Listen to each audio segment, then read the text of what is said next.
We will not let terror dictate our life. We will not. We will continue living as Jews here in Denmark and everywhere else in the world.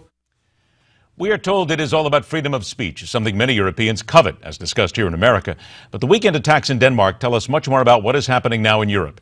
It is indeed about radical Islamic fever. It is also about attacking Jews whenever possible.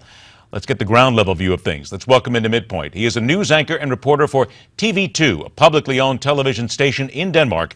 Let's welcome Kristian Ring-Hansen Holt to MidPoint. Kristian, thank you so much for being here. It's a pleasure. How angry are the people of Denmark today when they now hear that the individual involved in the shooting was known to authorities and they weren't watching or keeping close enough tabs on him? Well, it's a very good question, really. I don't think it is very Danish to be angry like that. I must say that there's a lot of stories right now, and I think people wonder how could it happen. But on the other hand, this young man doesn't seem to have any known relations to jihadism or any radical plans like that. It's more like it's a young man doing things to be seen. And I'm not really convinced that it was his plan really to kill somebody. Remember, Denmark is a country where weapons are not carried around. So if you get a weapon in Denmark, you will be known as the guy who has a weapon. So it's really a poor plan being carried out here today. So back to your question, are the Danish angry with the authorities? No, not really. I think we are waiting right now to hear more facts. Kristian, is it fair to say that there has always been a thinking in Denmark that what happened in Paris, what happened in France, what has happened in other places around the world simply wouldn't happen here because this is not the kind of country we are. Terrorists don't usually come here. We are a peaceful people. No reason to think it would ever happen here. They felt insulated. Exactly. It would be possible to say that Denmark lost its innocence this weekend because exactly as you said, we didn't ever think that this would happen here in Denmark, on one hand.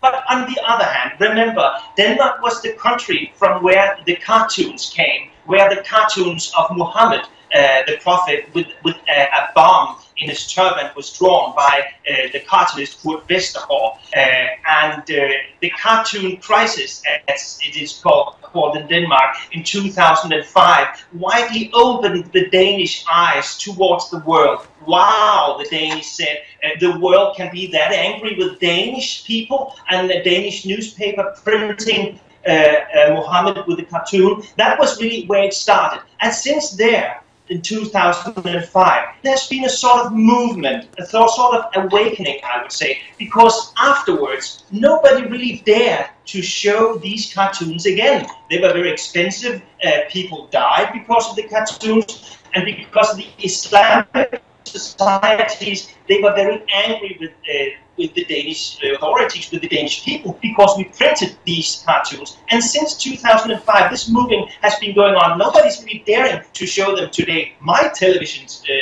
station is definitely not going to bring them again. And the other day, another television station dared to bring one, just an anchor doing like this with a piece of paper with the cartoon on. And it was a great problem. Kristian, really. what though? I got about a minute before we take a break and come back. But with what you just said, not putting the cartoons, the paintings, whatever you will, on television, isn't there the fear that you may be just giving into the terrorism? Then at that point, that you may be doing exactly what they want and you're surrendering to the terrorists?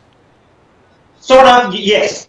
That's an ongoing discussion right now. But as one of the main newspapers wrote on its on the front page yesterday, the best way of fighting terrorism is to carry on doing whatever we are doing. And in that sentence, we must say that in Denmark, freedom of speech is a very highly valued value.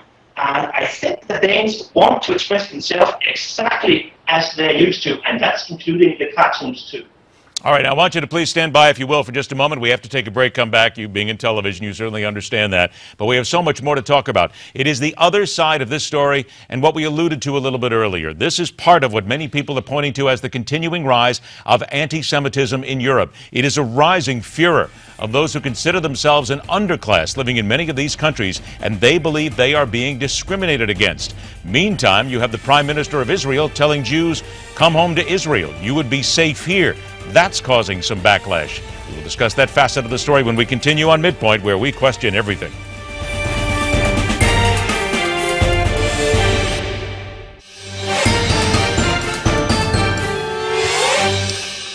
Back to the news and the side stories now gripping Europe and the world. Let's welcome back to MidPoint reporter and anchor for TV2 News in Denmark. Kristian Ring-Hansen Holt joins us. Kristian, there is a tremendous amount of discussion on all sides today about anti-Semitism in Europe, and more Jews are now fearful. There are many who are discussing leaving certain countries, and even as I mentioned, the Prime Minister of Israel says to Jews, come home because this is the place for you. This is your safe haven. Let me ask you now then, point blank, with regard to what has happened here, with regard to an attack on people of the Jewish faith as it is seen, is there a reason for Jews in Denmark to fear for their safety going forward? Honestly, I don't think so. Remember, Denmark was the country who helped over 7,000 Jews during the Second World War to escape to Sweden from the Germans. So we have always had this, I would say, special connection to the Jewish community in Denmark. I also noticed that the Jewish rabbi in Denmark, Jair Melchior, he just is quoted in the news this afternoon for saying that terror is not the reason to move to Israel. So he is, I must say, very disappointed to hear Netanyahu trying to get Jews to move to Israel. So I don't think that Netanyahu's message would get through to the Jews here in Denmark. But when I've told that, I must say that too, that the Jewish community is asking for more security, and they have been doing that for some time now. Well, that is exactly my next point here, because one of the rabbis here, Menachem Margolin, has asked the EU leaders, saying they have not done enough to combat these anti-Semitic attacks and prejudices. He wants to secure all Jewish institutions 24/7. Is that possible? Do you think that would actually get done after this? Not in Denmark. That would be very, very un-Danish to see Danish police 24/7 in front of any organizations if we are not talking about the royal court or, for example, the prime minister's house. We don't see police acting like this in Denmark. What they have done until now is that the Jewish community have had volunteers to stand in front of the organizations and to try to keep, calm on the streets and things like that. But it would be very un-Danish to see Danish police 24/7 in front of, for example, the synagogue in Copenhagen. I don't think that would ever happen. Are you sensing in Europe, though, any marked increase in anti-Semitism, or because we're here in America, do we see it incorrectly? Well, it's a difficult story to comment on because there's a lot of factors which has to be regarded. Here in Denmark, this tiny, tiny little country, you have 5 million people in the whole country. Compare that to New York, my friends. So we are 5 million people, and we are having activities too. The discussion on and refugees too, and Arabic refugees, and of course there will be tensions when you have Israelis and, for example, Palestine refugees going on the same street. But it's very un-Danish that it's ending up in violence. We can always talk about the things in Denmark, well, until this weekend. It is going to be an interesting story to follow, and certainly one that we have to, because of the rise of what many people see as a faction in Europe that is starting to focus in on the Jewish community. Kristian Ring-Hansen Holt, we want to thank you very much for your time, my friend. We'll talk again. It's my pleasure. Take care. We need to point out as well that for much of what is going on here, the gunman that was involved in this incident and this murder, if you will, was known to police because of past violence, gang-related activities, and possession of weapons.